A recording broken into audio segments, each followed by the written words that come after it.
Hello, hello. As you see, we have 4 tables open already, and actually we have 6 tables, 2 on the outside. Haven't seen any of the familiar regulars, so this might be a good evening. So welcome to Poker Mania's PLO night. I'm Kyyberi. And today we are going to play PLO10. And as usual, we have some delay.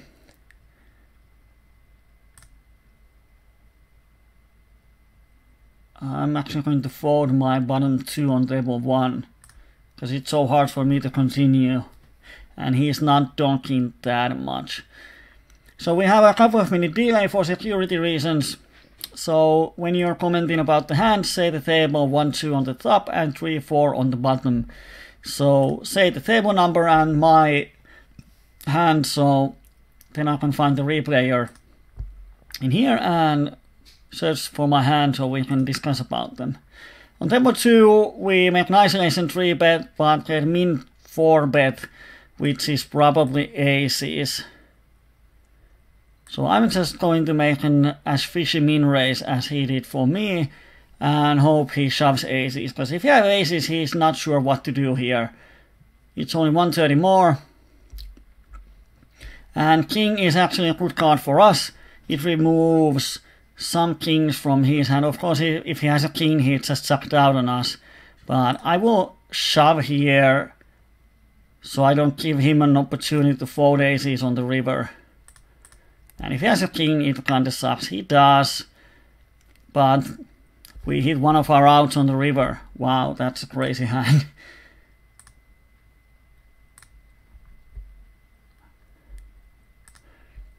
And he min 4 bet.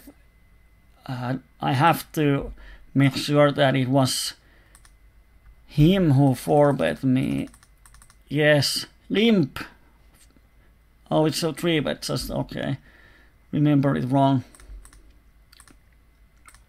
But I'm going to make a note out of him, because that's such a strange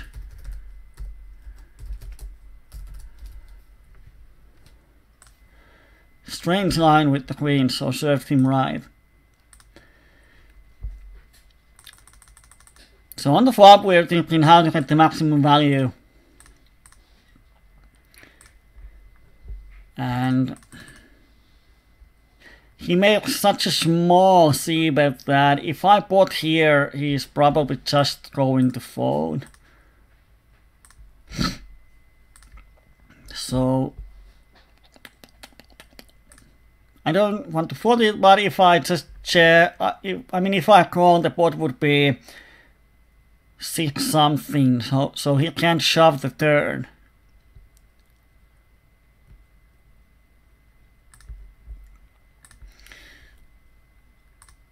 So I make a min raise. If you have aces, it's almost impossible for him to fold. And as I assume that he's sort of fishy player, we can make super exploitable plays. So min raising here works very well on fishes, because if he has aces, he just can't fold. If he has total air, he doesn't like to fold to min raise. We all know how hard it's to fold to a min raise, because it looks so weak. So he might shove his air like queen jack type of hand, or he can shove aces. Like if he calls here with aces, it's hard for him to fold them on the turn,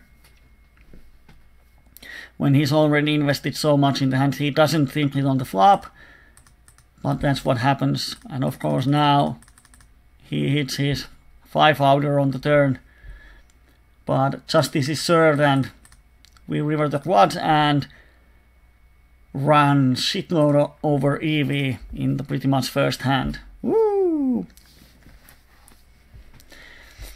But of course our EV in the hand is from the flop very good, and this is just one of the occasions that we actually run over EV while making the absolute correct play.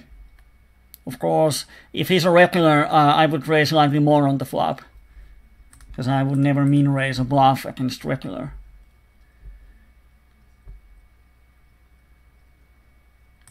Here on table 4, I 3-bet with crappy aces, but against unknowns, I 3-bet aces. Because people will fold so much on the flop. They play so honestly on 3-bet pots. So I think I can make a lot of money, and without any information I just bought it. Here we check, and on the river we kinda have to fold. That is so valuable, but we don't know anything about the opponent. What we can beat, 6-8 type of hand, 5-3. Not sure what we can beat. I probably just call and make a note. And he had the king high flush. He probably has a 10, but he will check it on the river, so if I want to get value I have to bet it now.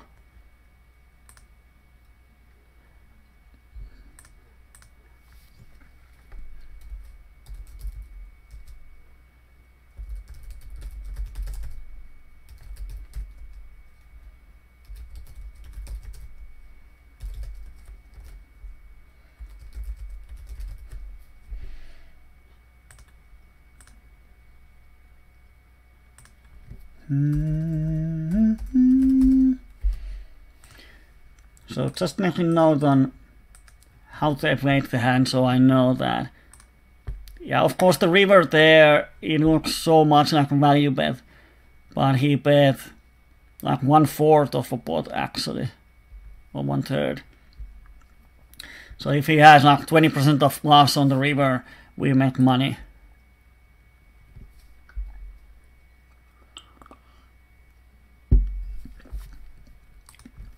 So I think I'm very often beat here, but sometimes I win the pot, and when I don't, I get a good note about his bet sizing.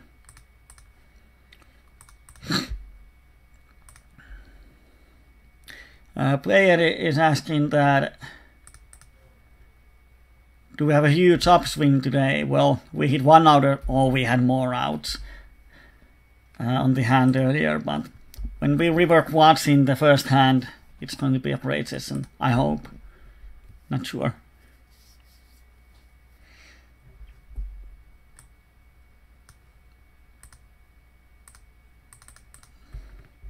Here we flop top pair and flush draw, and guy donks for a full, but I'm going to call and see what happens on the turn. We have the option to turn our hand into a bluff if Queen Jack comes. And now he bets again. We have two pairs, we have flush draw, and he definitely has draws himself in his range. So I'm turning my hand into a bluff catcher, and if he bets the river, then it sucks. But he doesn't, and now the question is, should we value bet? If he's a good player, he would probably check queen high flush here. But I think he might have a set, so some of the time. So I'm going to value bet, and I get the value. If he bets the river, I'm probably just folding.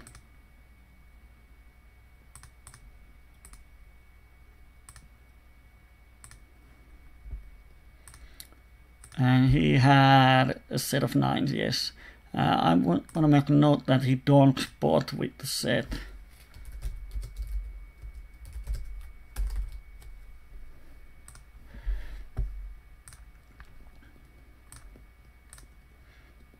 On the outside table, we get a huge value from...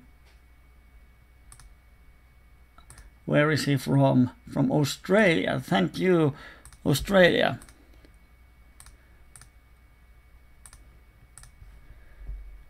We are playing 125 deep, which is nice. We open jacks. We hit the nuts with a cut shot to a straight. We bet. Turn is a blank. We put it. Opponent is 90 and 0. So pretty call happy one. So that's why I put it. We have 2 players, and this guy is super neat. 11 and 9 so far. After 300 hand, I can mark him as a neat. So he is pretty needy. He has a lot of draws. Here, oh dear, I'm going to c-bet the turn too, because if he has a draw, he has to fold it. And he doesn't. Like, if I have any pocket pair, he's drawing to dead. Now we have to check, and let's see what he has. And he has kings. Well, that makes sense. So here I put it, and I get 1 call, and turn completes a backdoor straight, but we have under a pot left, so I'm not worried so much about backdoor straight. He might have jack 10, he might have set of 3s on 10s, who knows. 90 and 0 players are pretty funny ones. So I'm just shoving, well, not shoving the river, actually. I don't know why I didn't shove. It's a definite mislook on the hand value. I mean on the stack size. What am I talking about? Yeah, I should have shoved. And he thanks and calls. Not sure if not shoving made him do the call. It was really a close one.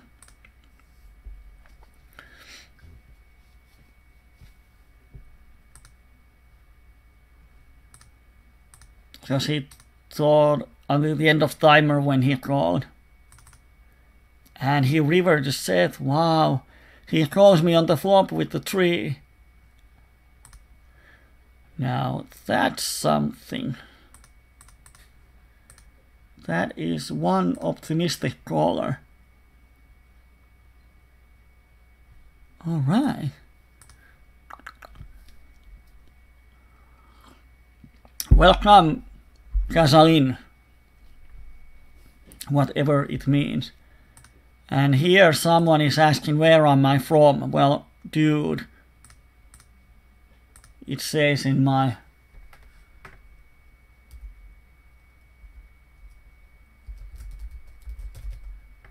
what this round thing is. Probably a profile. Do they have poker in my country? What? Is he mad at me because I sucked down on him? He sucked down on me on the turn with his 5-outer. So I hit my 5-outer on the river. It's called justice.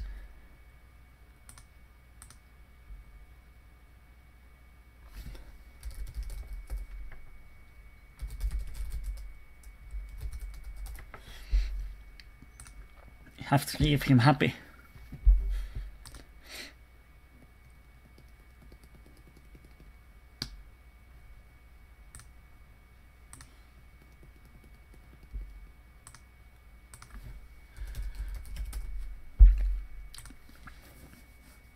Nothing going on at the table, so why not chat with the players?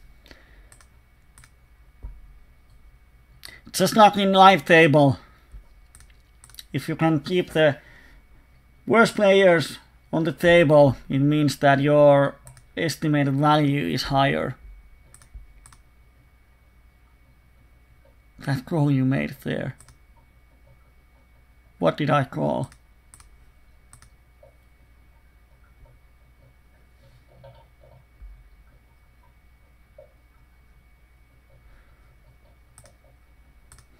Oh, he's so lost.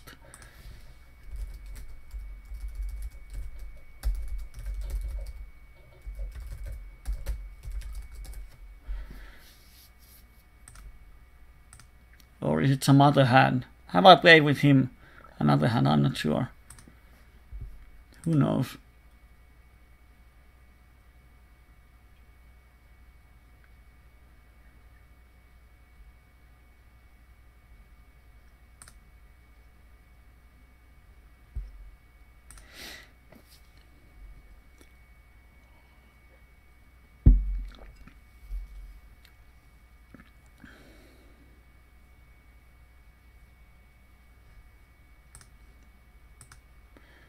I have no idea what hand he is talking about.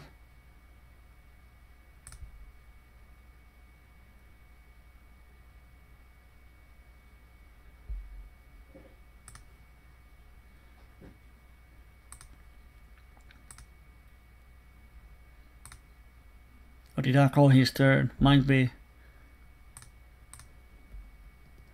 Not sure.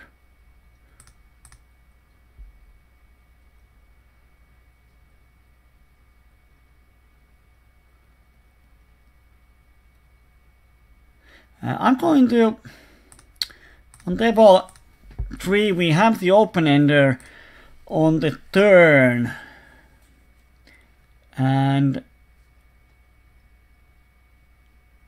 if he was any better player, I would check raise him on the turn, because this is a great card to barrel and he might have 7-9 type of hand.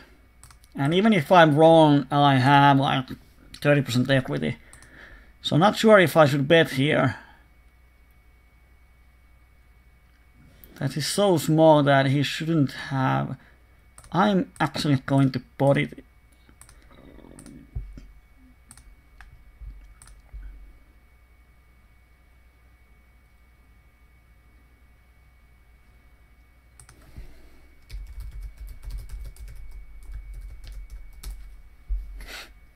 Pot limit uno.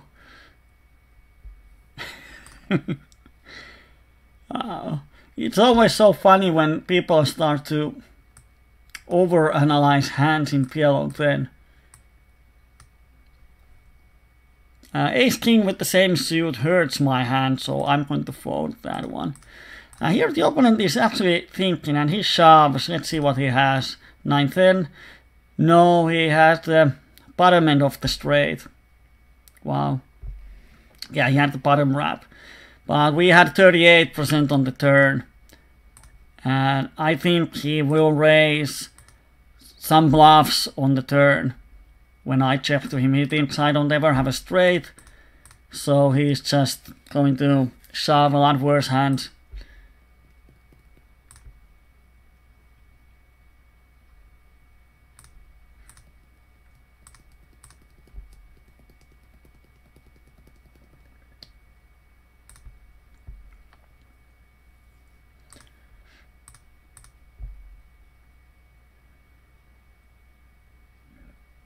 And I'm just floating him on the turn, but I'm really not sure if it works. He might think I'm tilted and makes loser calls. Not sure.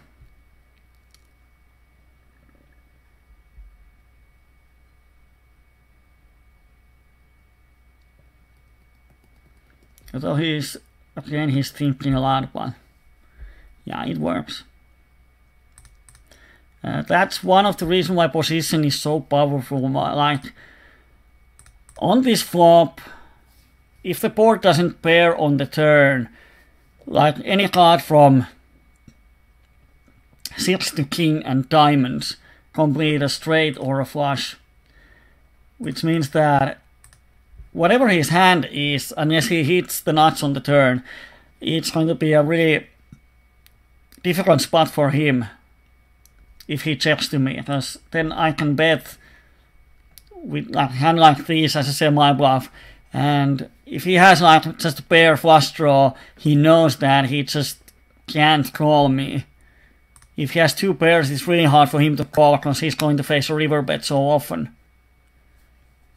So I can just, and if he raises me, then I can happily fold. He has the best hand. So that's why position is powerful when you know.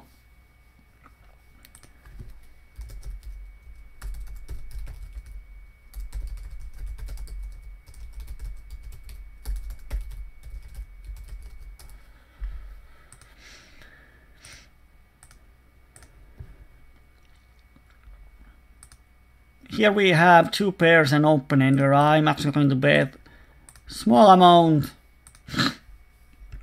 Get some value now. We hit the jackpot on the turn. We have the straight two pairs and the flush draw. And he min raises me. Well, he's representing queen jack type of hand. If we raise, it's going to be slightly overplaying. So I'm just going to call. If he has Jack Queen, we have the equity.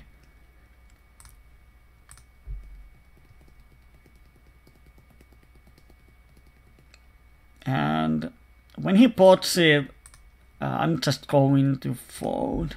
We have the third nut, so when 74-5 starts to pot, I'm just folding. And min raise is often really nutty. Yeah, the idea is that when you slightly talk with him, he might get a little angry. Like, then when we actually hit the hand, we can get a lot of value.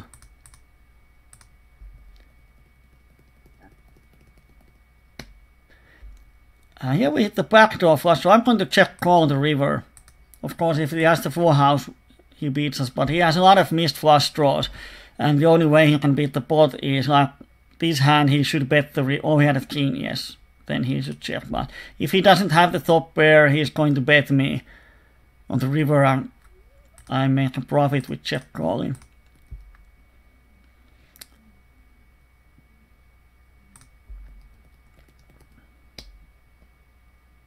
Ahile is asking that is it normal to run 10 binds under EV in 2000 hands?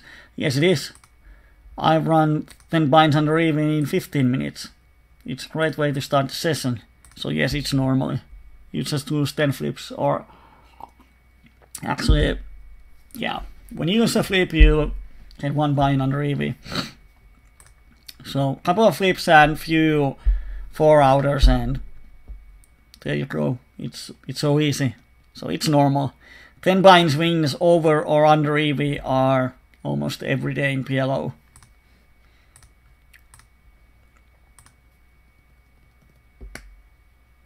Well, not likely. That's interesting. If you play 2000 hands, it's not likely. If you play 2000 hands every day, if it happens once a week, is it likely or not?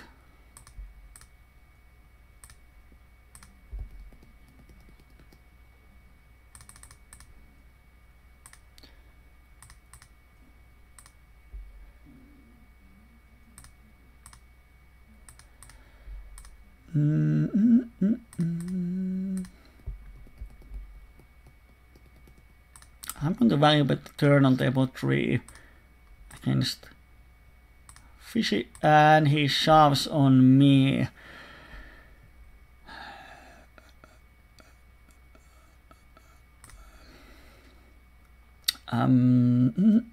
We have a 3-outer to split and 150 we need, still 30% not enough.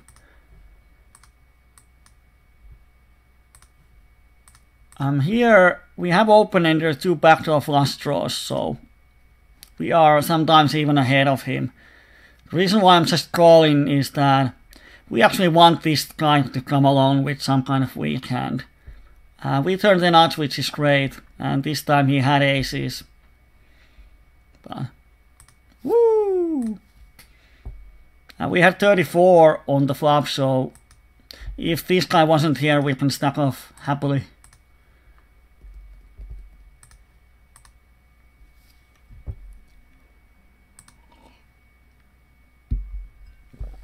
Now this Indian guy went silent. Too bad.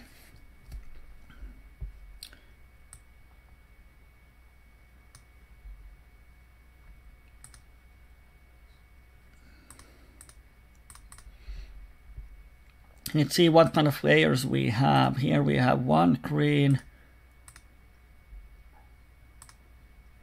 10 cents. I think we can call 10 cents even with our flush draw.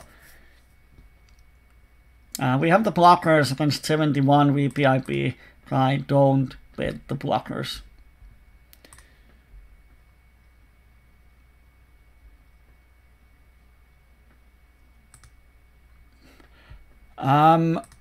Actually, when you lose a flip, you have 50% equity to 2 buy-in pot.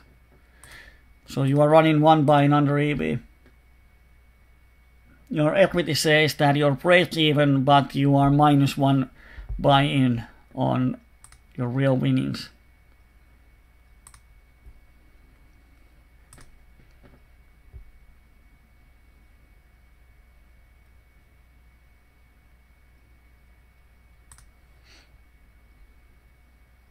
Oh, great hand on table 4.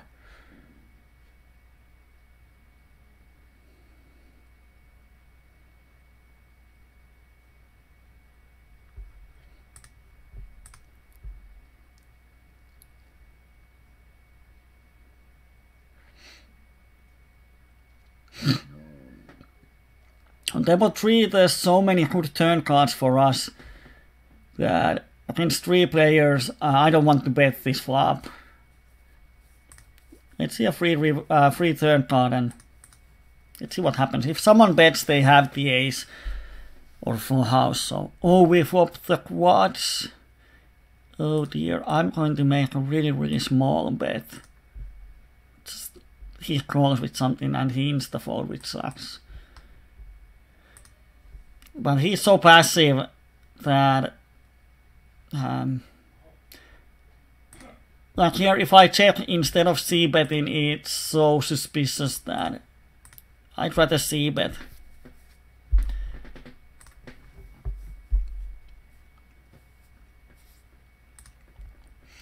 We flop the wrap on table 1.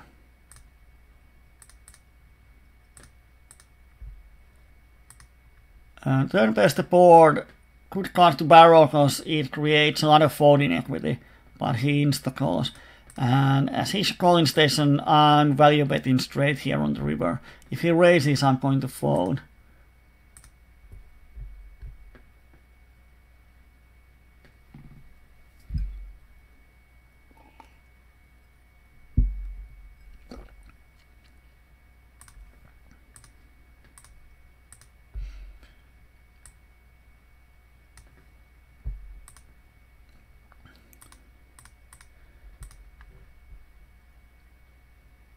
Table 3 and 4, I'm not sure if they're profitable. On table 2, I mean 2 and 4, 2 we have the Swedish acro player and the Indian guy. Not sure if he's... Oh, he's short. I'm just going to shove my kings here. Standard play against short stack, and he shouldn't have aces when he doesn't 3-bet with that stack. So we have to flip, and he has 1 ace. Let's see if he hit it or not. He does.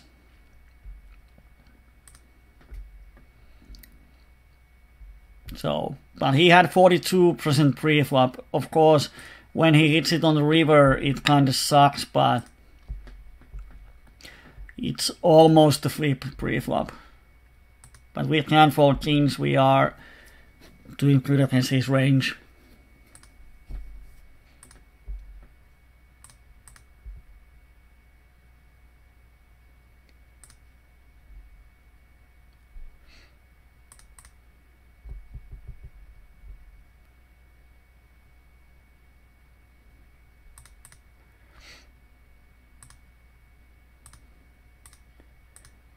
For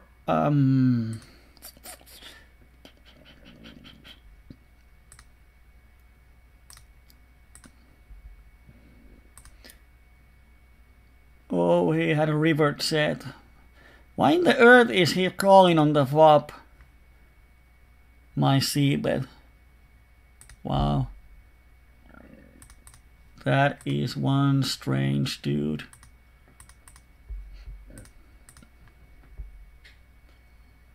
Well, pocket tens.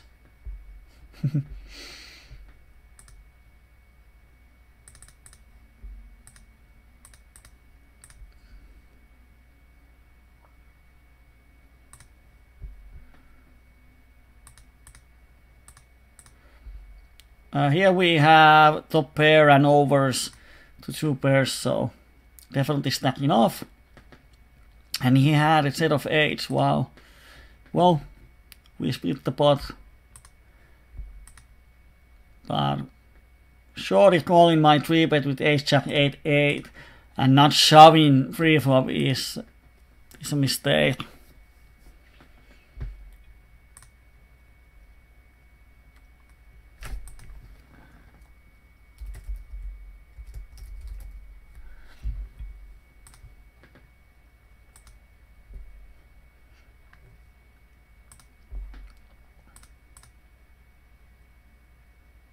and he's sort of regular but making horrible mistakes. So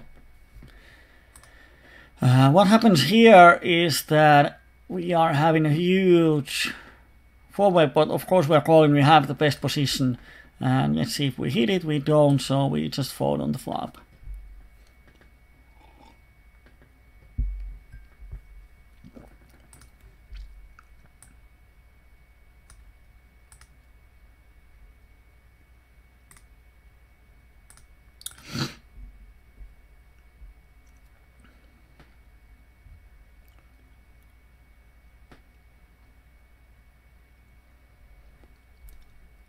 And the Indian guy continues with his solid pre-flop ranges.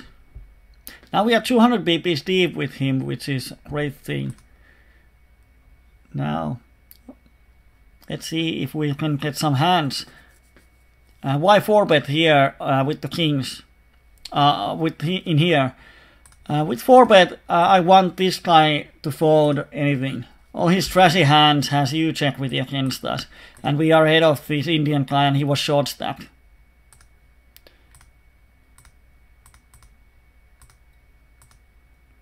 So in this hand,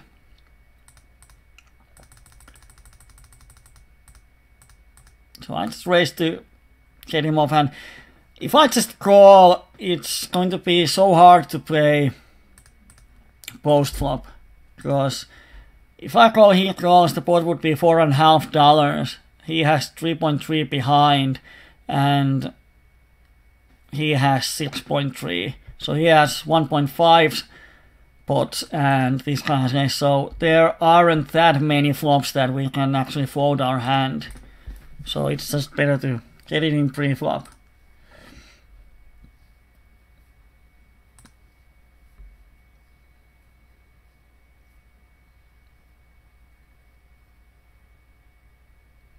Yeah, an anecdote, when you are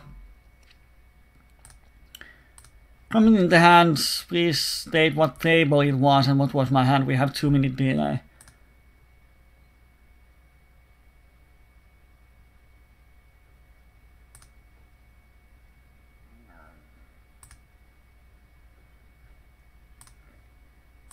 And we have tight spot on outside table. And he folded, wow. Wow. Here is the hand.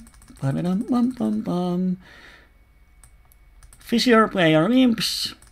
We open with a 3-way flop and we flop nothing, but we turn a straight and a flush draw, which is a lot. And he pots this turn. Not sure if he has ace-10, might have 2 pairs, might have set. Who knows, he's 94-14, but his post-flop aggressions are slightly high. So as we have no idea what he has, I just can't fold when the flop is checked. River completes the flush. And now he pots the river again, which makes me think that, does he have ace-10 of hearts or something like that? But if I'm calling here,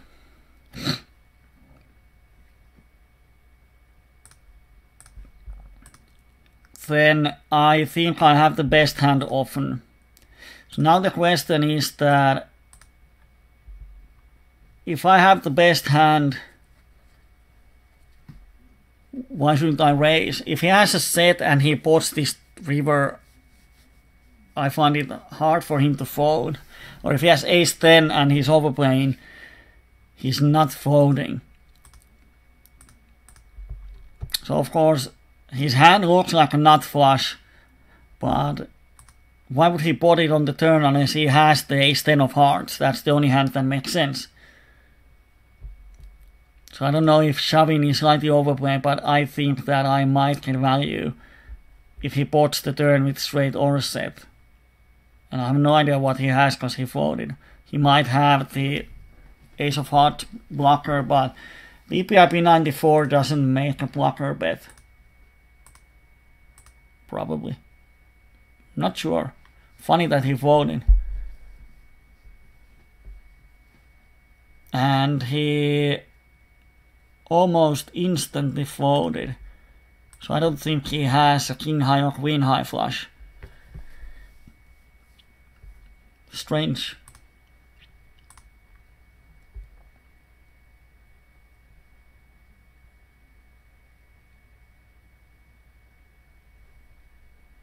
Yeah, no problem, anecdote. It's just that when you specify the table and my hand, you will get the answer more likely.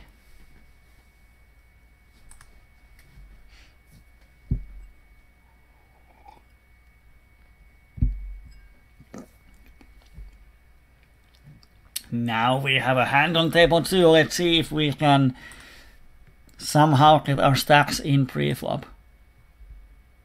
I hope he just calls.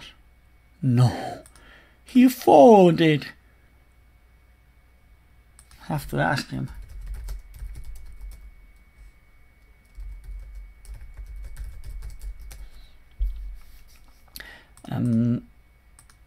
Here, if he shoves, I'm calling.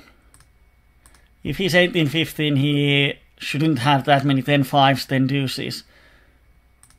And on the turn, we have open-ender and flush draw. So I don't want to give free cards for him.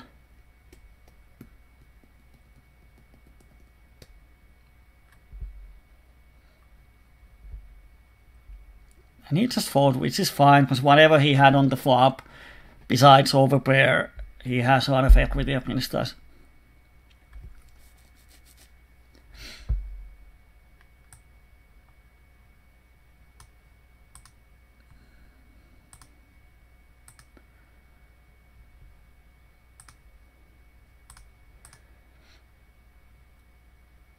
Table 1 and 2 are kind of similar, that there's, well, in table 2 there are 2 target players, but on table 1 we have this one chimney that is our target player and no one else, so I'm just going to actually sit out on the table. There's one Finnish player coming along, probably more of a regular than not.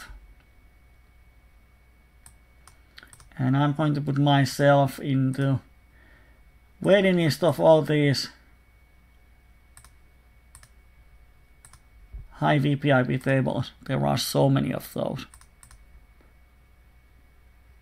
Here I'm going to open for both because we have this calling station from Greece and tighter one regular on the cutoff, which I assume that is not going to call very likely. So this is exactly what we hoped would happen. Fish calls and the other ones fold. And we flopped nothing, but he folds 86% to c-bet, so definitely c-bet this board, although it's 3-way. And on table 2, the target player left.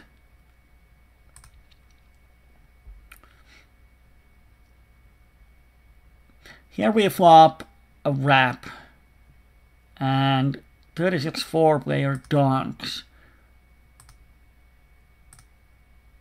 Let's scroll and see what happens. When he checks, I'm going to bet probably his check calling range has sets, 2 pairs, flush draws, that kind of stuff. And now the question is, do we value bet him or do we not? We have the second nuts actually. So if we don't value bet second nut, no one can have a queen high straight here. So if we don't value bet our second nuts, it's so unbalanced. We have to value bet here.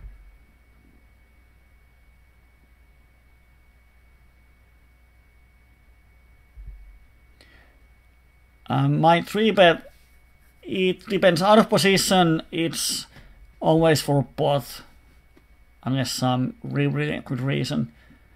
But yeah, out of position it's a pot. In position, if I'm playing against regular, and I want to be more balanced, I 3-bet smaller. Of course, sometimes stack sizes affect, but against unknowns, if it's a value 3-bet, it's often for a pot. And against totally unknowns, we can isolate 3-bet with smaller bet sizing, and we can value 3-bet with bigger bet sizing, because they are unknowns. We have to be balanced when we have history with them. So against regulars, against regulars I 3-bet smaller, and against unknowns and fishes, out of position I 3-bet full pot to take away the positional advantage. Here we have the nuts. And not to shove nuts 100 pips deep, definitely need a good reason. Of course we are slightly deeper here, but we are only worried about queen 10 with the spades. And he has, what he has? He has a cut shot. Oh, he had a smaller straight. Yeah, I suck at reading boards. Yeah, he went all in with the second nuts. Understandable.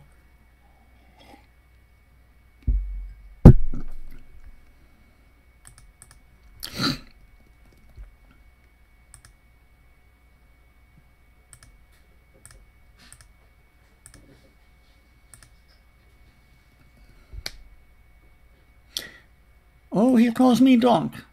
Isn't that right? Oh, we flopped the second nuts versus the calling station, and first time he folds. Oh, it's the first time he folds to a c-bet. No.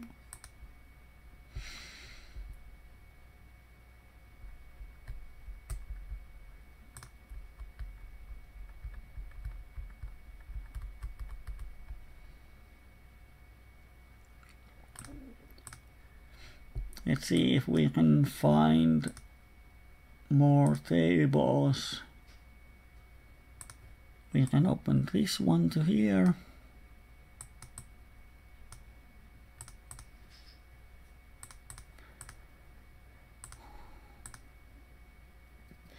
Zamboni says J blocker. Now the thing is that if you don't say what table it is and what hand it is, I have no idea what you're talking about.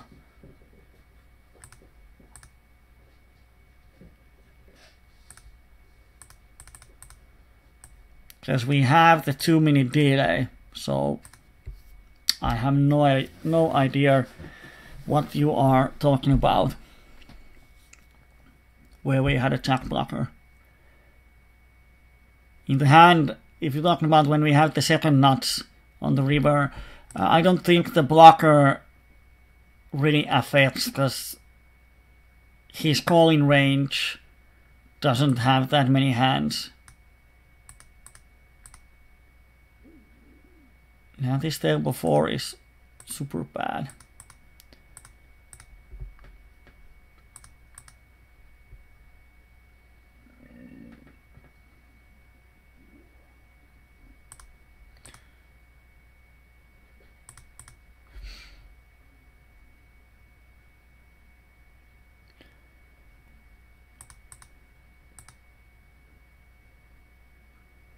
On table 1, I'm giving up on the river. He probably has some kind of overpair, or he has the full house, or he has the straight, or he has 2 pair. How can he call the turn? Jesus Christ.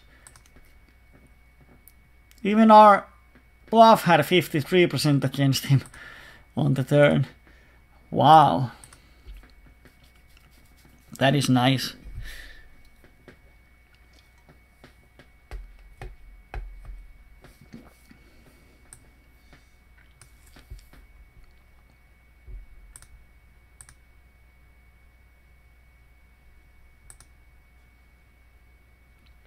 And table 3 is kind of bad too. There's only one talking about, but this Nikki, he calls flop c-bets with total air. So he is definitely a player to have on the table.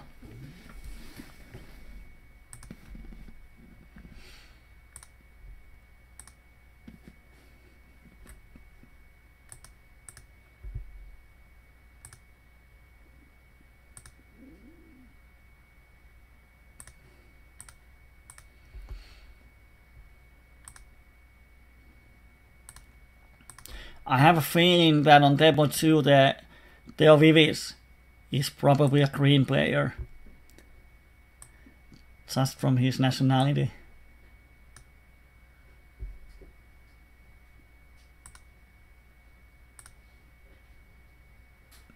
Oh, did I just time out on table 4? I wasn't meant to close it. Damn. Damn. Let's go back. My pre-flop bet sizing goes smaller to button. I open 3 BPs from cutoff and 2.5 from the button. And with the bet sizing, I balance out that my range gets wider towards the button. And as my range gets wider, I have more of a marginal hand in my range. And more often my opening is just to steal the blinds, and if that doesn't work, I'm just going to steal the pot post flop, because with marginal hands and with wide range, you can't win that many showdowns. So to make money with the hand requires some bluffs post flop. So to balance my wide range, I open slightly smaller.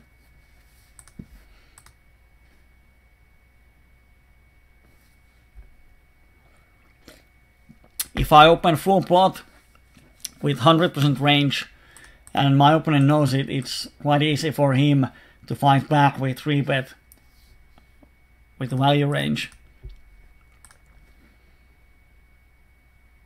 That's why we always open full pot from under the gun.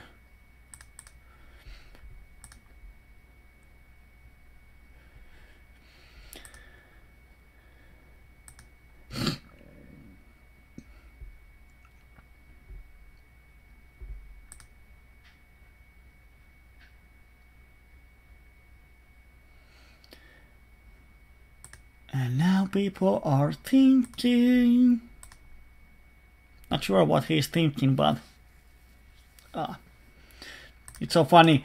Before internet poker, it was played on casinos where it's like in PLO, it's 10 minutes per hand at fastest.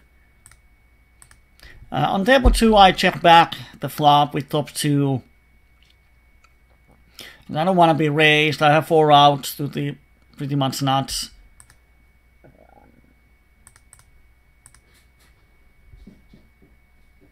On table 1 we have top 2 with cut shot.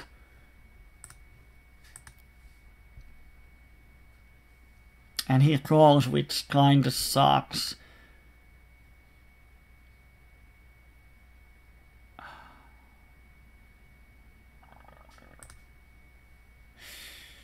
That is really bad card. When he calls the flop, either he's low playing a set, which he shouldn't, or he has a straight draw, and king just hits the jack 9 type of straight draw. So I'm tempted. I have 6 out to full house and 3 jacks to a better hand. Meaning that I have around 20% equity. And we need some implied odds here.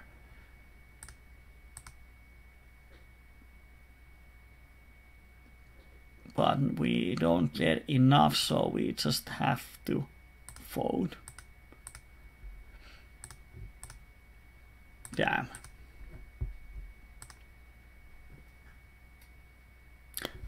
This is not a total gym machine. This is just a, I don't know what's it in English, but it's a bike that you can do at the insides. Gym bike or whatever it is.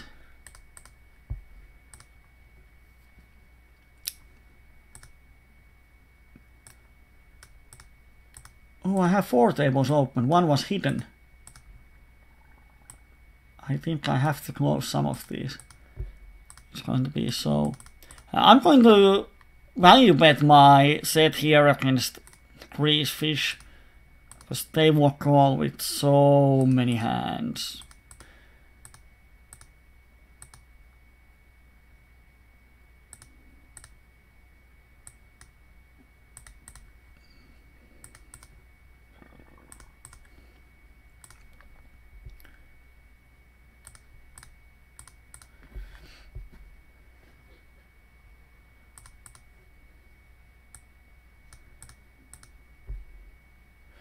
And now he 3-bets, but he's a shorty, so I'm just shoving pre-flop. Let's see what he has. And he has ace-queen.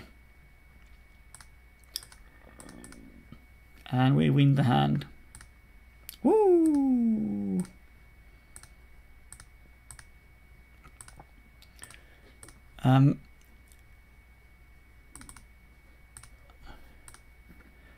The thing is that he probably has a set when he raises, or total air. Because we have the king blocker, so jack high flush is the highest he can have. So I'm making a small raise. I don't think he can fold flush that often, and if he has a set, I want to get as much value as I can.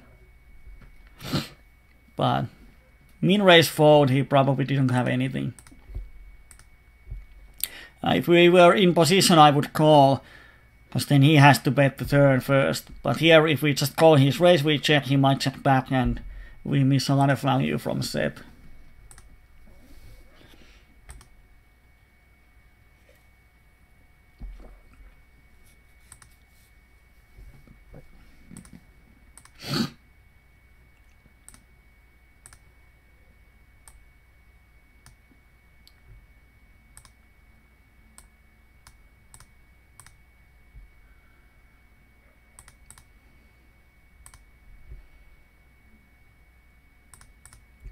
Table 3 is dying, this guy sat out, so I will sit out too. And the regular 3-bets us, of course we call. And then he's not on any of the tables, so I can see his stats.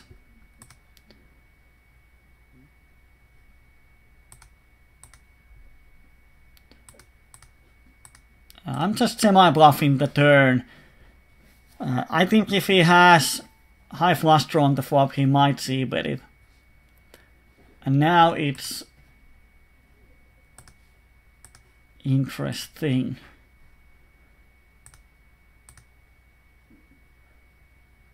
Because he shouldn't have 4 houses here. Oh, he had a king high flush that he's low plays.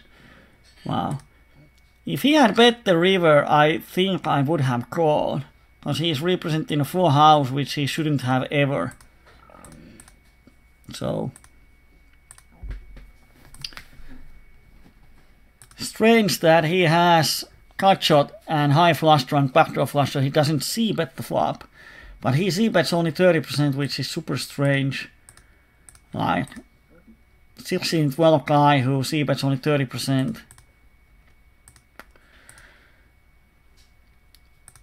I find it hard for him to make money with that kind of stats, but yeah, he is 4 buy-ins down in EV.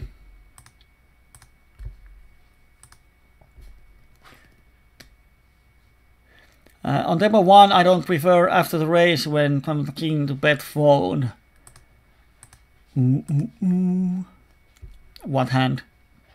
Now I actually don't have any idea what hand you're talking about. This is the problem, because when you type the question, there has been like 10 hands in between.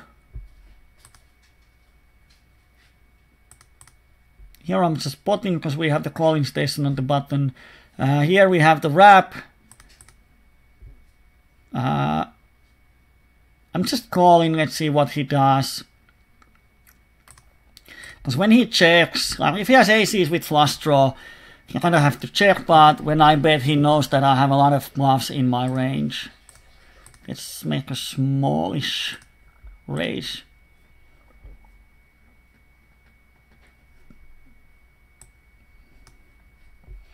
And when he bets small, he creates a lot of problems for himself. Looks like a blocker bet with diamonds. Now he's calculating if he gets the odds or not, which he doesn't.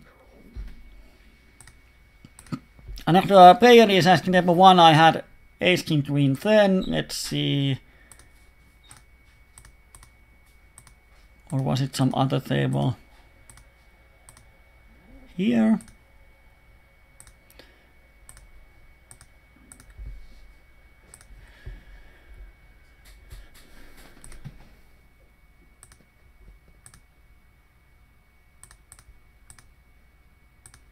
what happens here.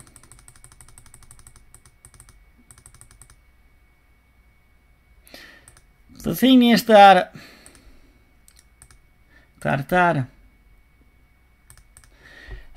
when he bet calls this flop, there's so many straight draws that I don't think he... Oh, Nikki is back. And we have a good button.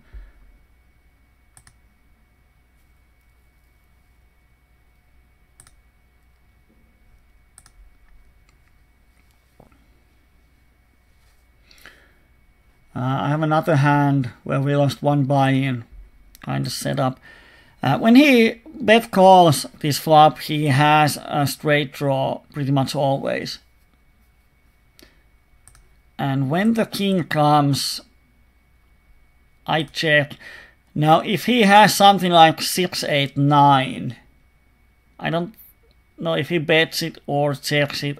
That's something we beat, but he has Jack 9 in his hand so often. And if he has Jack 9, we have 9 outs, which gives us 20% equity. And to call 480 with 20%, we need to win like $25. And after the call, the pot would be $17.50, and he has only $5 behind. So if he has Jack 9, we can't call. So that's why I fold.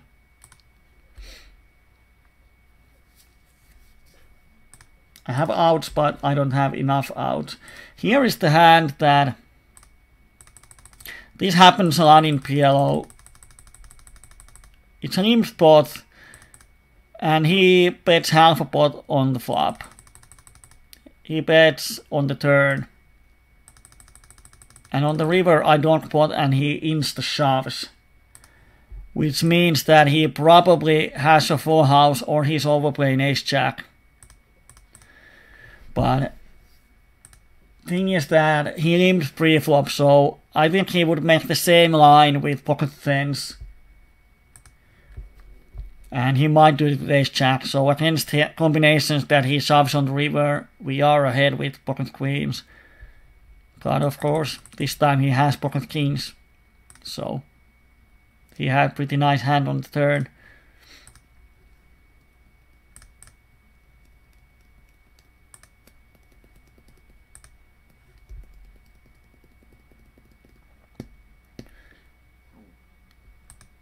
And on table 1 I am 99% positive that he had a Jack 9 in his hand.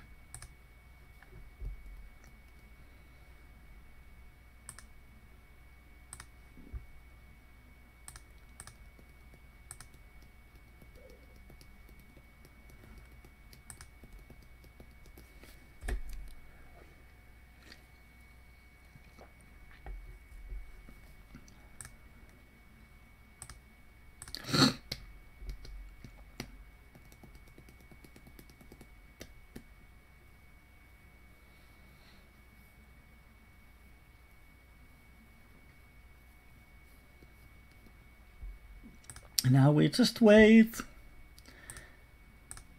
for a better tomorrow.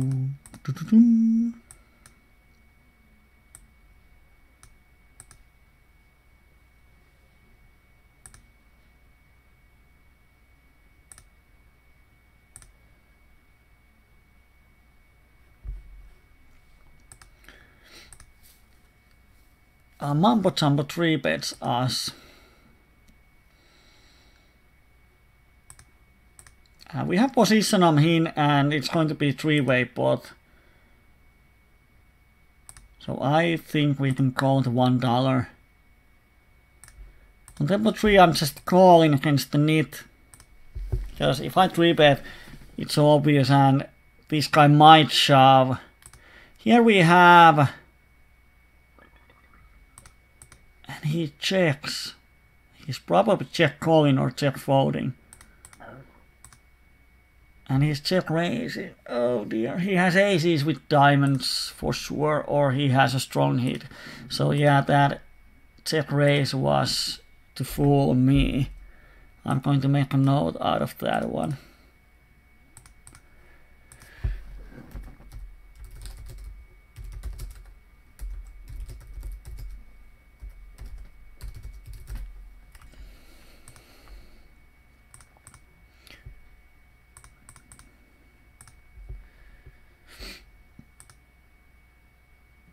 And here, sorted raises, we have 2 pairs, so that's when I get my money in, and he has queen 8, which kinda sucks. We may even make the full house in the end. And we win. Doesn't he win?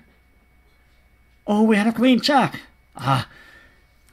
Yeah, it's hard to read boards on PLO. So we suck down on him. 3-outer. And some Bulgarian guy 3-bets. I don't want to fold first hand. And he 3-bets. But ace on the board. We have a cut shot. Nothing we can do. You can argue about folding because, well, it has a suit. But there's pair in my hand, which means that most of the hits, most of the time I don't hit the board. And Queen Jack 9, a lot of the hits are like pair and cut shot type of things, or 2 pairs. So actually, against unknown, you can fold it pre-flop to 3-bet.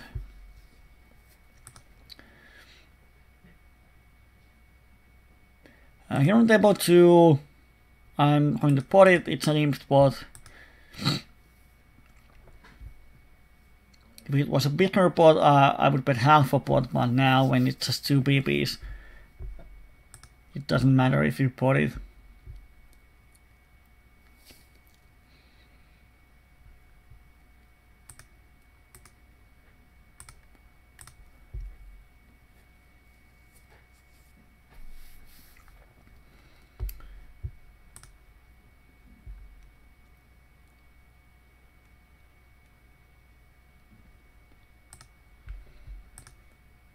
And the guy 3-bets again.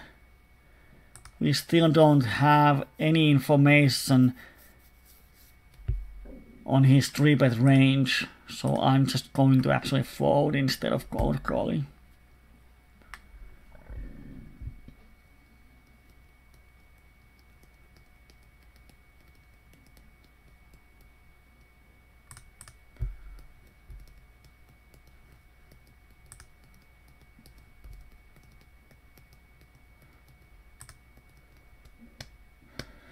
On the outside table, we put the money in with the set versus 2 pairs. Here, pretty much crushing our opponent. He was 45 BB shorty, so not a big pot.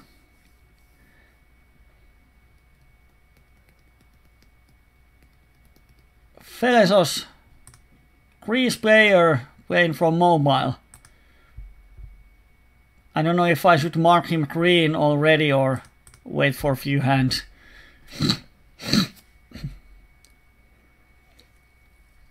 Now we have a flush draw and a cut shot, and what else we have? I'm just going to bet it against this guy. And we win the pot, which is nice.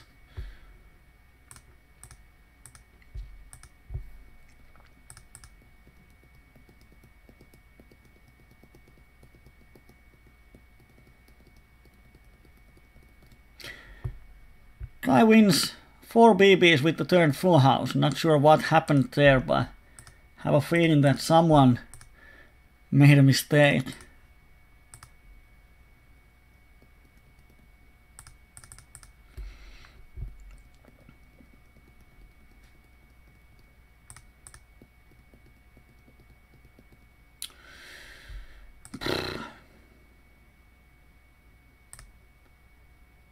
Wow.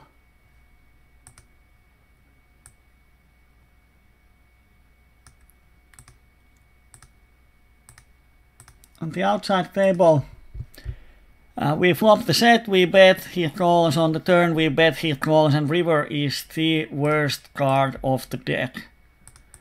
It completes straights, every one of them, it completes the flush. Opponent checks, I'm pretty sure I'm beat, I check, but he called with the cut shot. So yes, he's a green player.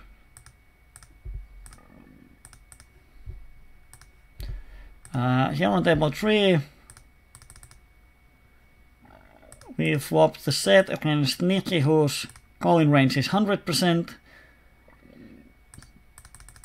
And his river aggression is so low that I'm going to bet this river myself. And he's just going to fold his draws and weak hands, but he's never going to bluff me on the river.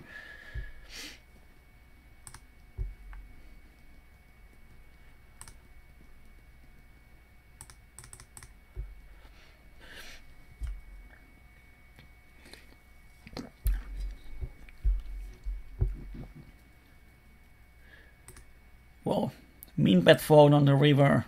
Fezos is agreed.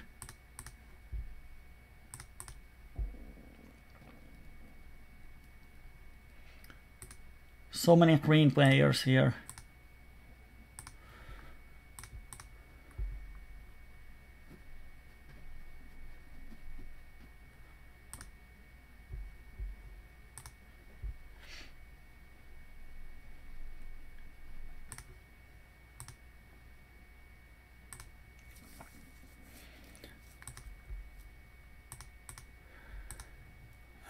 Ace 7-7. I'm going to call. Because when the ace comes on the turn, it takes away a lot of hands that he could have an ace. Oh, he had a 7. Well, makes sense. And here on table 2, we bet a wrap.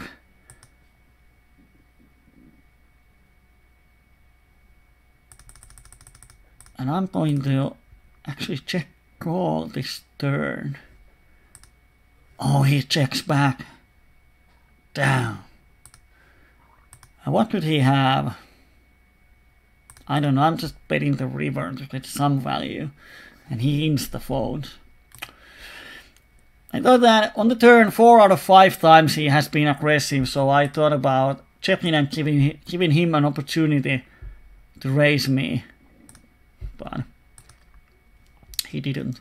Sucks.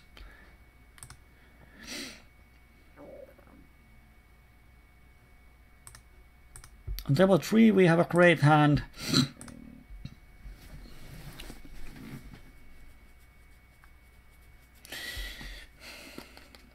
Not sure if we could actually 3-bet him. Of course, against any hand we are flipping and we are out of position. I'm just going to call. And then on this flop we are just playing it big. And he checks fold. Wow. Wow. Wow, wow, wow. You never know what's going to happen on these tables.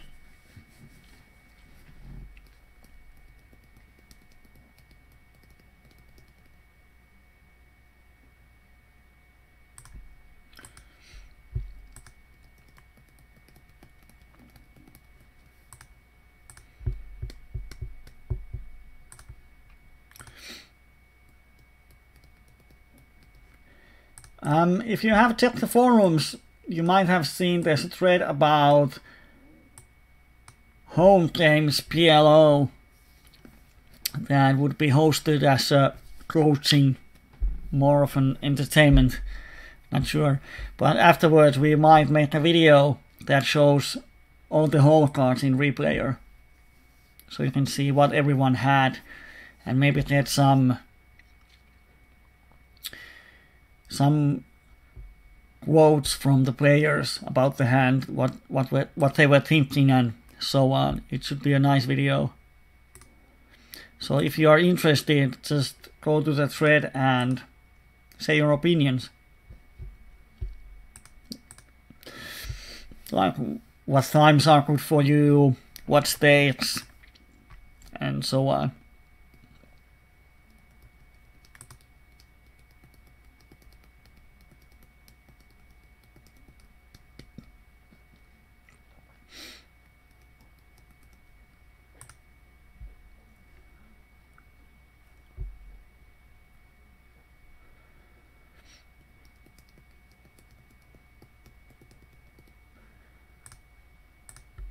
On table 3, this C-Mac is close to being a friend, but 14 hands. I will wait like Norbit or so and see if his VPIP stays over 40 or not.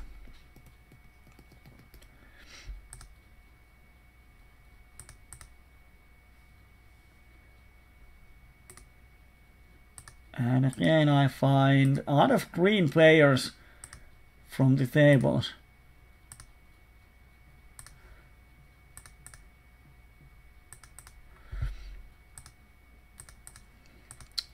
Wow, awesome Wednesday.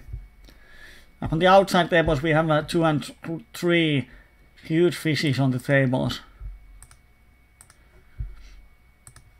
So definitely very profitable day. I'm just going to call. Here we bluff catch. Oh, king 9. Wow. Austrian Mumbo Jumbo outplayed us. We bet the flop, we bet the turn, and we check on the river. He has a lot of missed flush draws in his range. But he value bets the river with king 9. This is so... He's low plays top 2, which is really vulnerable. Like, jack, 10, ace, any club kills his hand. So he's low plays the river. On the river, he value bets it. Like, if I had any set, I would probably check call the river. So yeah, not sure if he made a quick value bet, so I am not convinced that he actually thought it truly that he can value bet against my range. Because I have a lot of bluff catchers and he can beat some of them. But yeah, I think his value bet is great if it's meant to be a value bet against my slightly weaker bluff catch range. But if you do range analysis for my hands, I have set of kings, set of nines, king 9 in my range too, so not sure how profitable that is. And so often when he is low plays to the river, he has the bluff catcher on the river. Here on table 2 we flop the nuts. One other option is to bet 70 cents. So if Audi Champ calls and this short agrees, shoves, we can reshove. But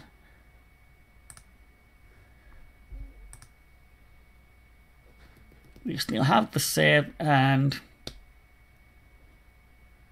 I'm just going to shove because I think he has a lot of flush draws. Well, now he had the 4-3. But when he donk bets half a pot, he might have some sort of with his hand with the flush draw.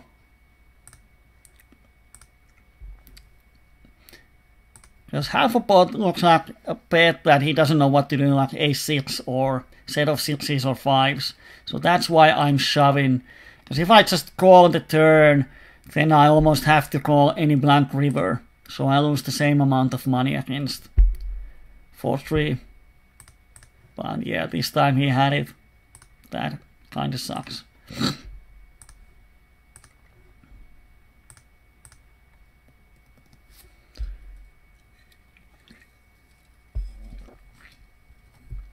We had a great start for the session, but then we have lost like 2.5 blinds for these setups.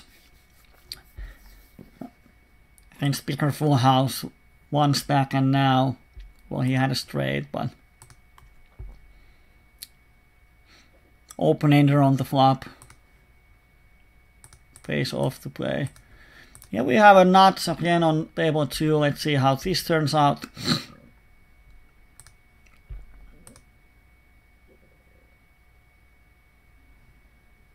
I'm just going to shove. We have 2 backdoor flush draws, so if he has bear jack 9, we are slightly free rolling.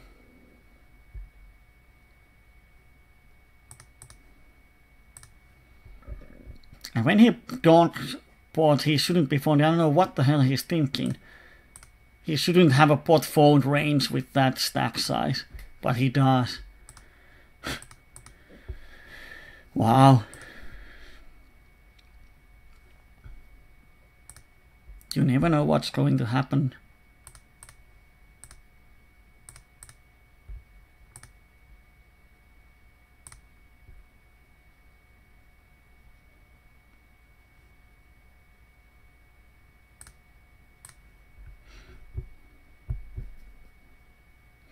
Well, Audi Jam is a green player.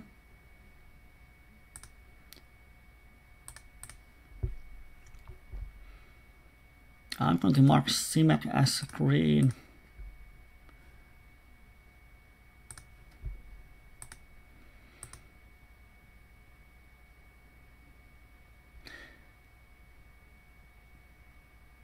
We have a cut shot, middle pair, and a flush draw.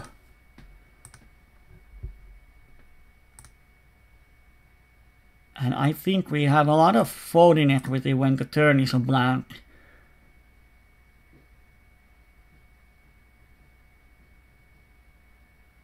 Wow. Well, we have nothing. Have to fold. Such a strange hand. He's making the same smileys after every hand or so. I don't think he's ever bluffing the river. Super strange.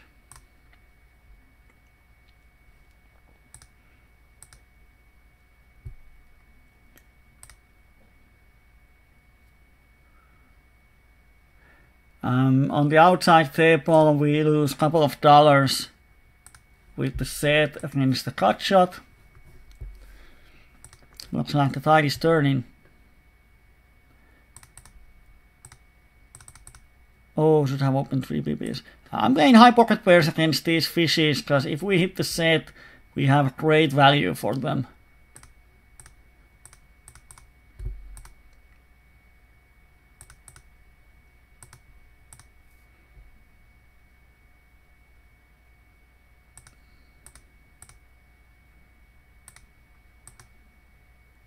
If he bets the river, I'm calling.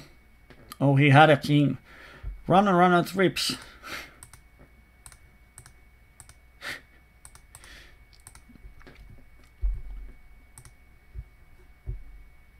He calls. Well, he had a flush draw on the flop, so yeah, of course he calls.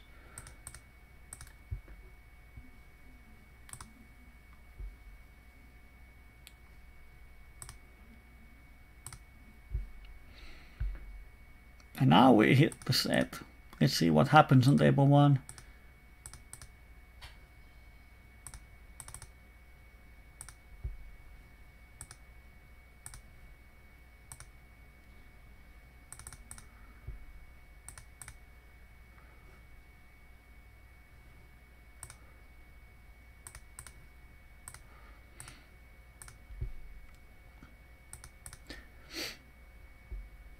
Oh, he wants the call.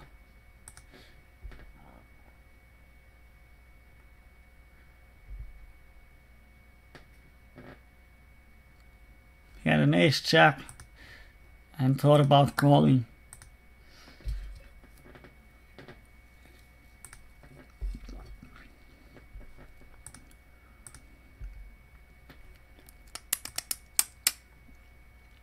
We have aces on table 1, but crappy aces, and the pot is going to be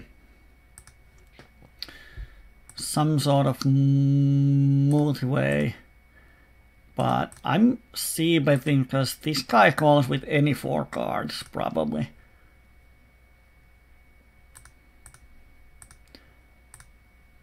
And this guy might be overplaying here, but I'm barreled because the turn is a blank.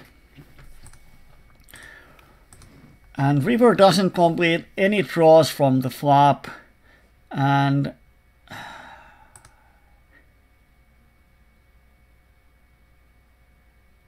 now the question is, do I get better value by checking or betting? But could he fold any 2 pairs here? Because I think that he had a straight, he wouldn't fold it. So we were doing pretty well on the flop. On the turn he had some equity on the river, he made a runner and straight. But yeah, that's why we value bet aces against these guys.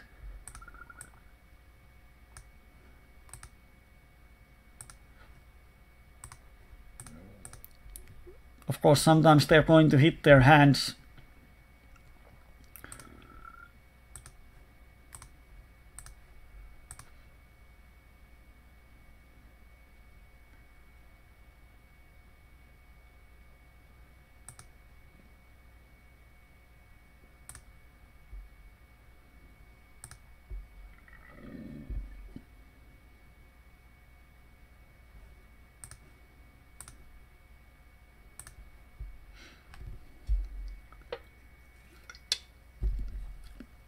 Now we just wait.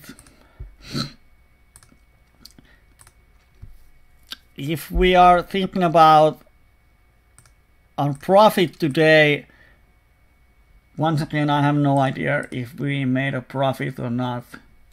We had some multiple tables with 200 BB stacks, but on the other hand we have lost so many binds that we might be around break even. Probably running under EV because we have sucked out with 5 out of 1s and we split the pot with like 15% equity ones.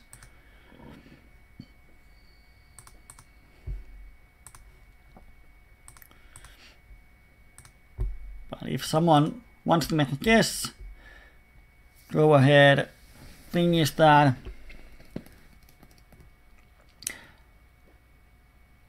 now he don't bets this. Well, I'm not going to play with him. VPIP 93 and 550 BB stack. Isn't PLO easy?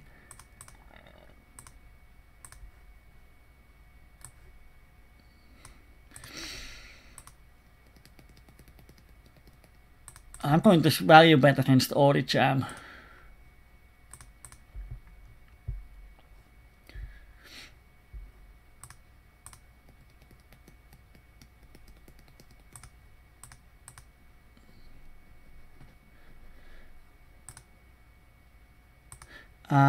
We hit pretty much the miracle card on the turn. We have a wrap and flush draw.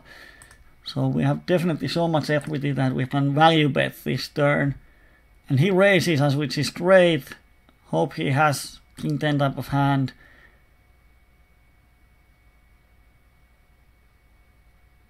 And I'm going to check raise him. Oh, he checked down.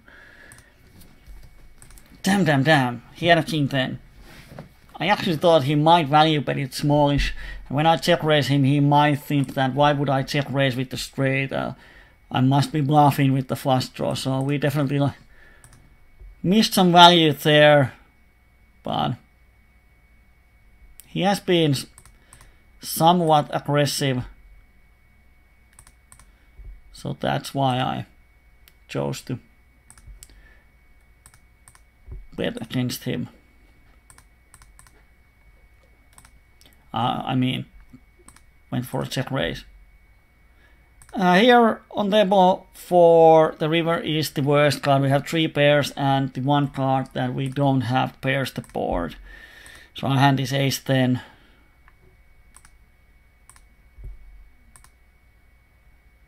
But he has super high river. I need to bluff catch this. And he has pair of queens that he bets. Oh man.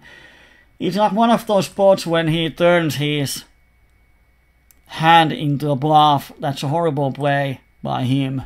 But he gets hero call from me.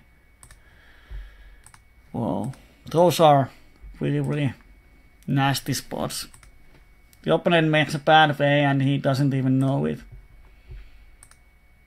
Here we have the blockers.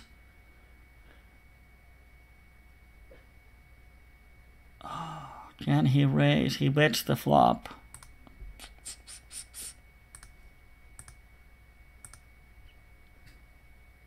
What he had here? Pair of kings.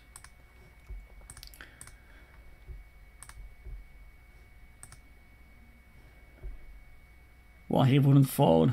He doesn't fold 2 pairs there.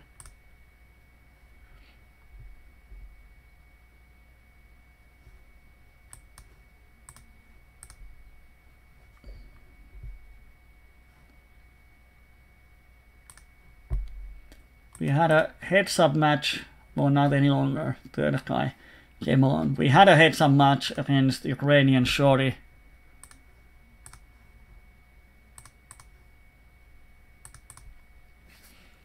So what I was saying, we are not going to go until 11 finish time today. We have to close the session slightly earlier.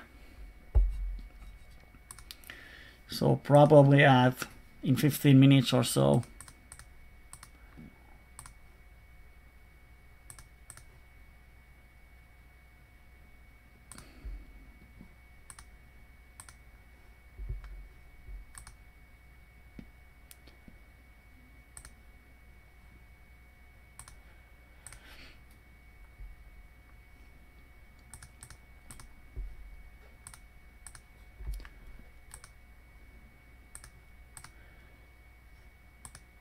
On table 1 it's a great spot, we have the fish all by ourselves.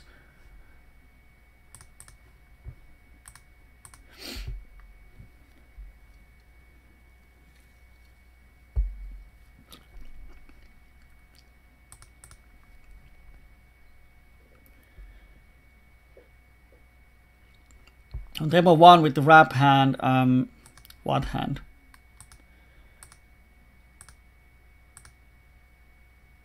In here, why would I stack off on the turn when I know that he has a better hand? Like if I want to justify a stack off, I should have over 50% equity. Or I might have smaller, but I know I can't fold on any turns. So to stack off on the turn, I need to have over 50% equity. And the thing is that I don't think he's folding. So why would I shove a worse hand? And I don't have over 50% on the turn. I have like 45%, so stacking off isn't a horrible play, but it's better EV to see if we actually hit the hand or not, because we have to hit our hand to win the pot.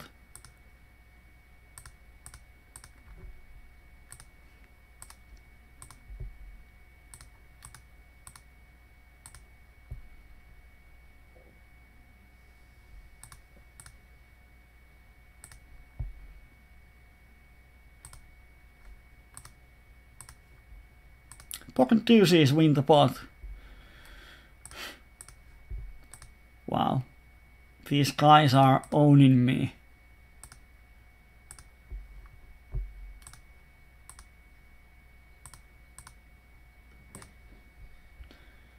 I'm not even bluffing this guy, because he just calls with everything.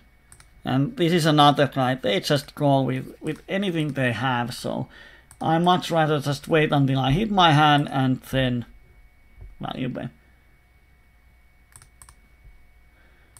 On the outside table, we are shoving against shorty ace queen then, and he has pocket kings, and we hit the ace,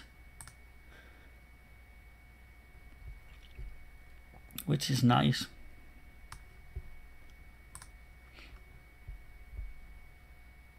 I don't have a redraw, I have just combo draw.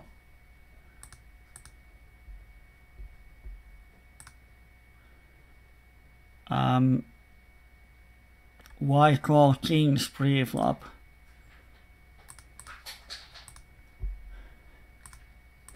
It was some time ago, if I remember right. Because the thing is that Oricam is deep, and if I isolate, my hand is garbage. Yeah, it had ace king, but no suits.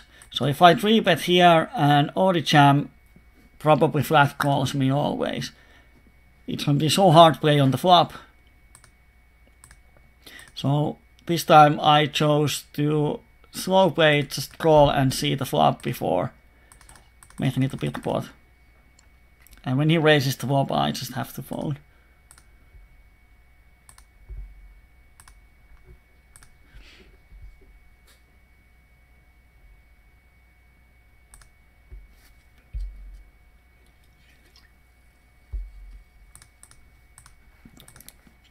Against this PPRP 94 that doesn't fold anything, it's pretty straightforward. If we miss the flop, I would just save my money. And he raises for a pot. Ooh, that looks strong.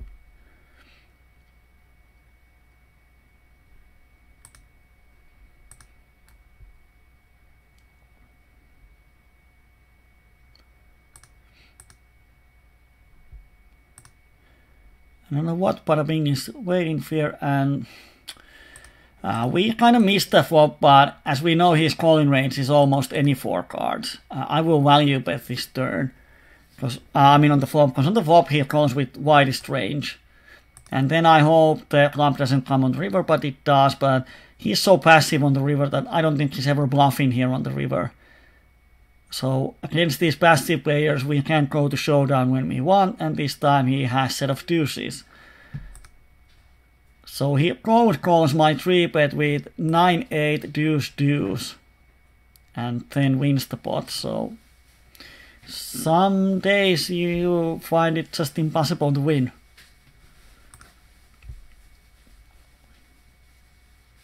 PLO is easy.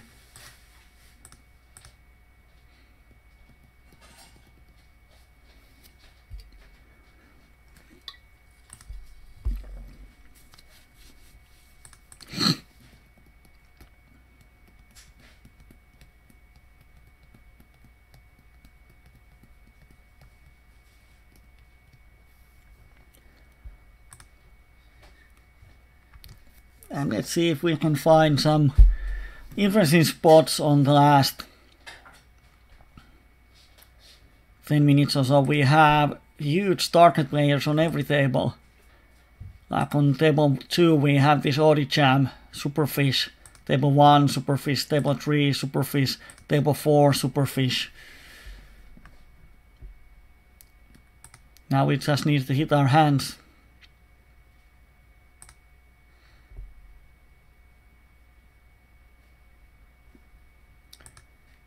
Shorty, I don't want to isolate 3-bet with queen high against shorty. So we just call and see if we hit the flop or not.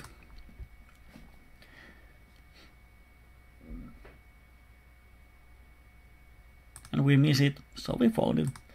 Table 2. Hope to see some action.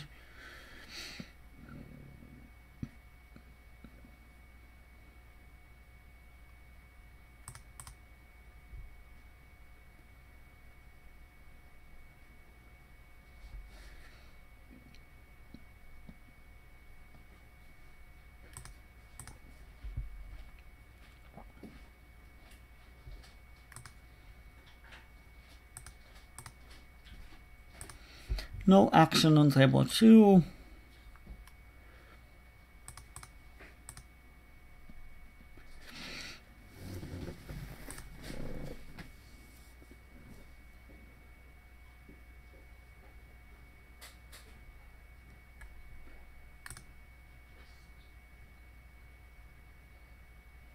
Now we just wait.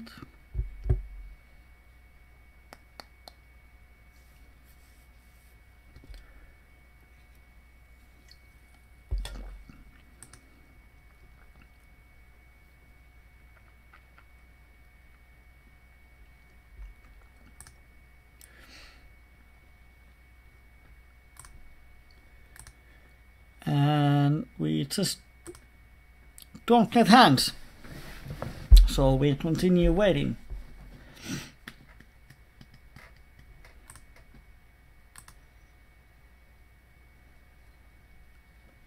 King, queen, 3, 5, and printing money.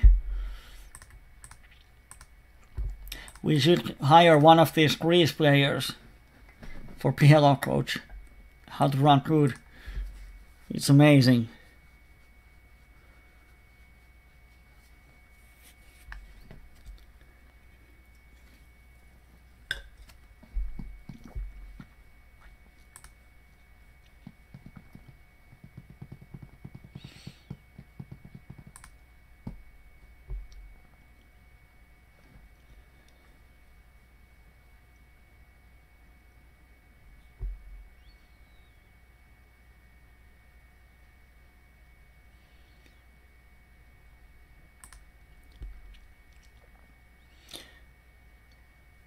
So much going on today, and now all the action just died. Now nothing is happening.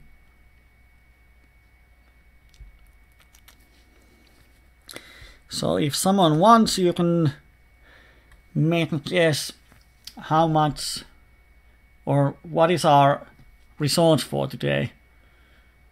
Here's tidy. I'm going to open the rapid queens. We have a tidy here and calling stations behind. So any guesses? What's our results? Do we make a profit? Do we lose money? Oops. Didn't get my c-bet in.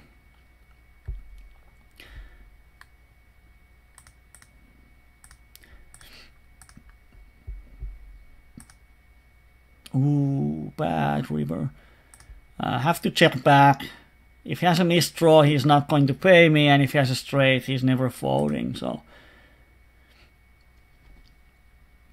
2 pairs.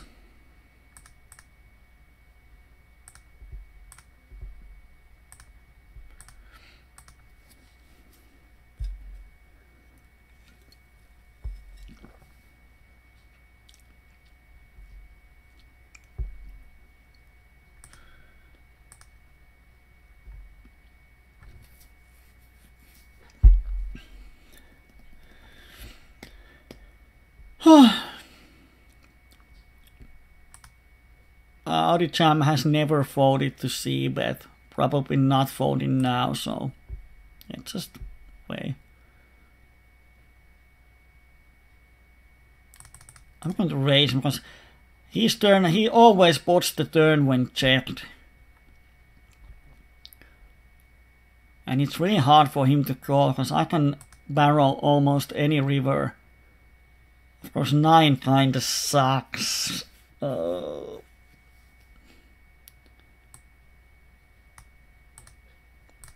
But I have to try.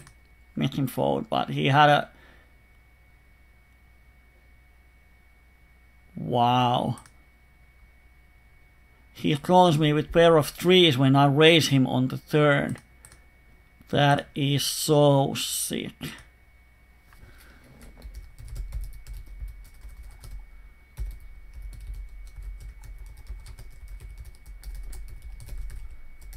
I have to make a huge note that dude, do not bluff him. Because pair of 3s is just air in here.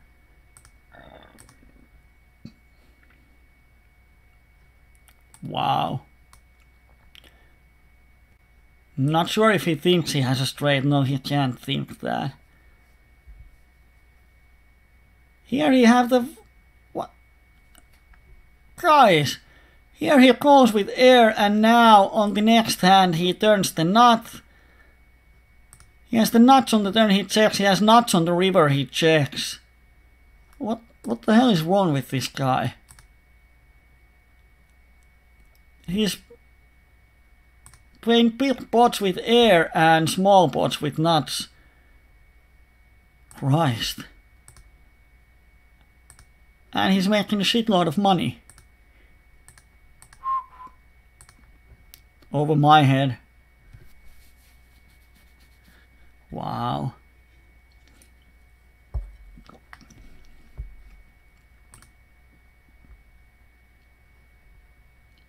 I don't know why he checks nuts on turn and river. Especially on river in position, and he has the absolute nuts. Stone cold nuts. Christ.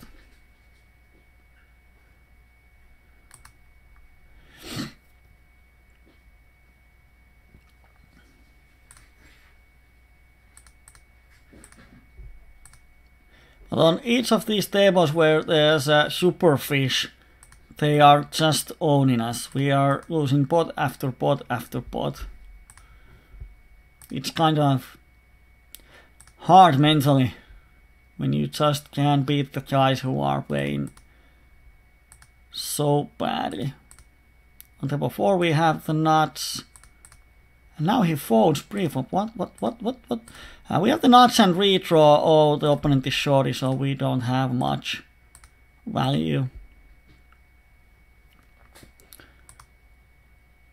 Ace then has to fold. Let's hope he has something. No, he just folds. I'm going to open this hand just for this player. If I hit, I can value bet him.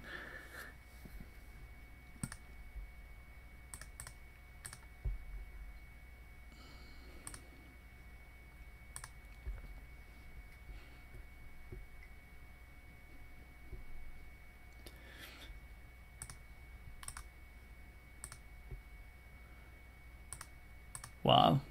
Would be really interesting to talk with this guy. What is he thinking?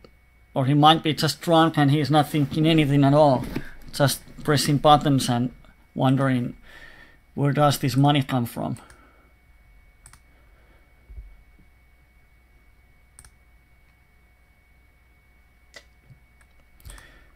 Well, as I said, funny things happen at micros. When you think you have seen it all, you will have a German guy on the table. Table 4 normally 6, 5, 4, 3 should be folded under the gun, but here we have a tidy and we have a huge fish, and we have 2 fishes and tidies. So on this type of board, on this type of table, I would open this type of hand, because if I hit, I can value bet. If I don't, we often get a cheap turn and river card. Renegade is asking about PokerJuice webinar. Nothing about it. Have to learn how to use it, so we can use it. I think we are going to use it probably after the coachings, if we can find a hand that is suitable for it. But if playing against the VPIP 93 guys, there's no point of using PokerJuice, because it's kind of wasted.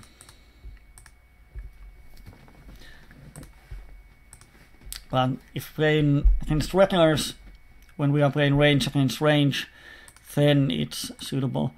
Now we have the straight and no one raises us, so I'm just value betting this turn. And now he shoves, which means that he probably has higher straight a lot of the times.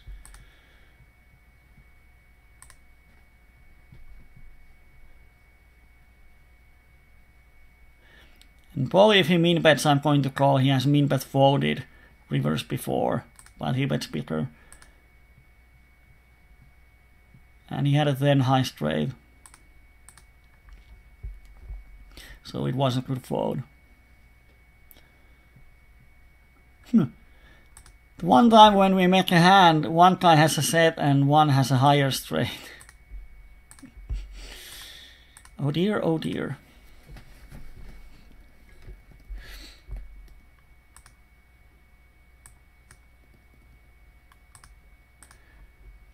So yeah, it's 10 to 11, so we're going to close the session. In a minute or two I'm going to show you the results. I have a bad feeling about them.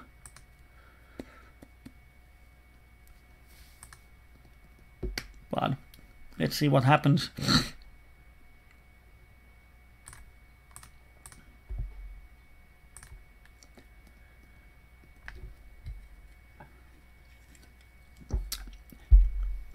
This has happened a lot in our coachings, that when we have these super fizzy players on tables, we get only garbage hands.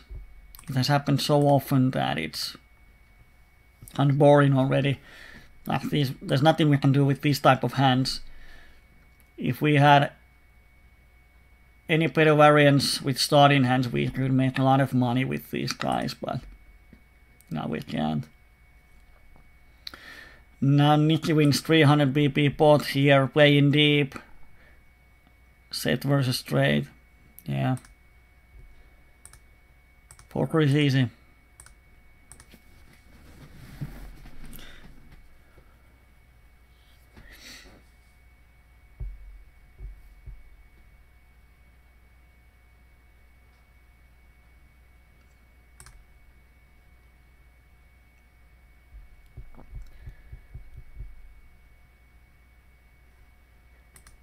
Here's a green player for future sessions.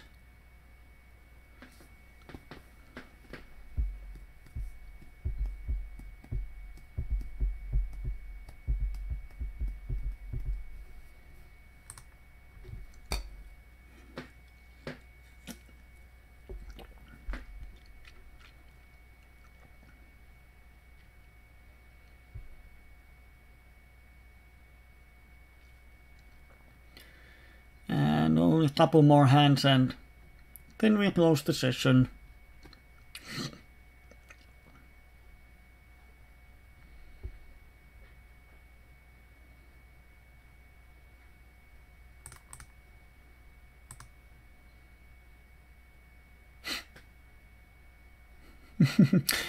Oh, when the board pairs, he just goes to call down and wins the pot. It's so funny.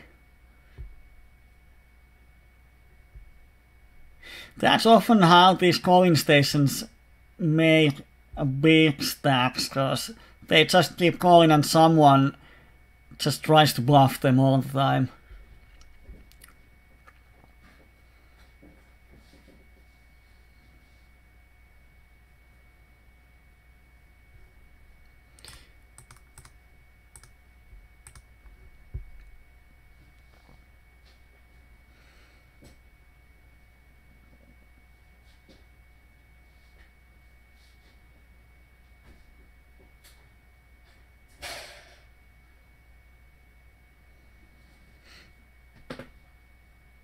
And we're going to play one hand on the bottom table and then we close the session.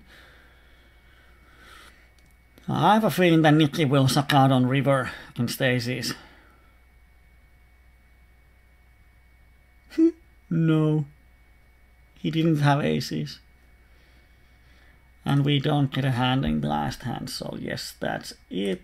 And let's see our results.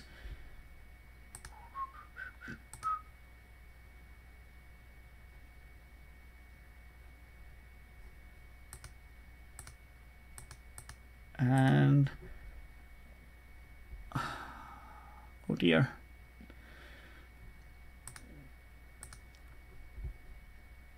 Oh dear, oh dear. Last chance to call out the results. Because here they are. Everything going well up until here, and then kaboom, kaboom, couple of setups and 2 binds down, and then just slowly grinding down. Well, $12 profit, it's better than losing a lot, but still, it's always like, if this graph was like going like here and then down, and in the end we grind up, I would feel super happy. Now when we go up and down in the end, it kind of feels sad. It shouldn't be. EV minus $9. Yeah, the one hand in the beginning where we flop trips versus 5-outer, it affects this EV, and then there's this few setups, so sort of normal session. Of course, we saw some really crazy things today on the tables. Haven't seen them in a while. And here is our EV equity. Here's the first hand where we run way over EV, but I think in the long run our EV is up here. So $12 profit. Could be worse. At least we had some really fun moments against super fishies. All you Finnish viewers, or who wants to see our Finnish PLO night, see you on Friday. And don't forget that next week we have PLO night in English at Wednesday. Then we have the private coaching in Finnish with Kuba at Thursday, and our PLO night at Friday. So 3 PLO coachings next week and 2 this week. Friday is the next one. But thanks everyone, nice to see some new faces. We have a couple of you members. Great that you could join us. Be active on the forums. There's a couple of threads, probably going to post one I have in mind today or tomorrow. So let's be active and enjoy our community. This was PLO coaching from PokerRimania.com, and I'm Kyyberi. If you're watching this on YouTube, join us today. Thank you and bye bye.